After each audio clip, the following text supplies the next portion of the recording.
2024 का ये अंतिम कालखंड चल रहा है। देश पूरे उमंग और उत्साह के साथ 2025 के स्वागत की तैयारी में भी लगा हुआ है। संविधान निर्माताओं ने संविधान निर्माण करते समय एक एक बिंदु पर बहुत विस्तार से बहस की है और तब जाकर के ऐसा उत्तम दस्तावेज हमें प्राप्त हुआ है। दुर्भाग्य से कुछ लोगों ने अपने राजनीतिक स्वार्थ के लिए, जिनको जनता ने अस्वीकार किया है, वे संसद को भी मुट्ठी भर लोगों के हुड़दंगबाजी से कंट्रोल करने का लगातार प्रयास कर रहे हैं। संसद के शीतकालीन सत्र का आज से आगाज हो गया है। 25 नवंबर से 20 दिसंबर तक चलने वाले सत्र में वक्फ संशोधन विधेयक सहित 16 विधेयकों की सूची तैयार की है। इस सत्र में केंद्र सरकार कई महत्वपूर्ण विधेयकों को पारित करने की कोशिश भी करेगी। शीतकालीन सत्र की शुरुआत से पहले प्रधानमंत्री मोदी ने मीडिया से कहा, शीतकालीन सत्र में माहौल शीत रहे, यही आशा करता हूं। दुर्भाग्य से कुछ लोगों ने अपने राजनीतिक स्वार्थ के लिए सांसद को भी मुट्ठी भर लोगों की हुड़दंगबाजी से नियंत्रित करने का प्रयास किया है।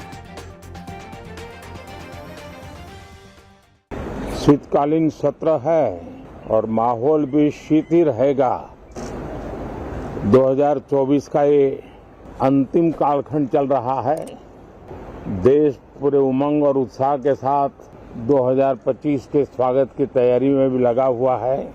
साथियों, संसद का ये सत्र अनेक प्रकार से विशेष है और सबसे बड़ी बात है, हमारे संविधान के 75 साल की यात्रा, 75वें साल में उसका प्रवेश, ये अपने आप में लोकतंत्र के लिए एक बहुत ही उज्जवल अवसर है। और कल संविधान सदन में सब मिलकर के इस संविधान के 75वें वर्ष की उसके उत्सव की मिलकर के शुरुआत करेंगे। संविधान निर्माताओं ने संविधान निर्माण करते समय एक एक बिंदु पर बहुत विस्तार से बहस की है और तब जाकर के ऐसा उत्तम दस्तावेज हमें प्राप्त हुआ है।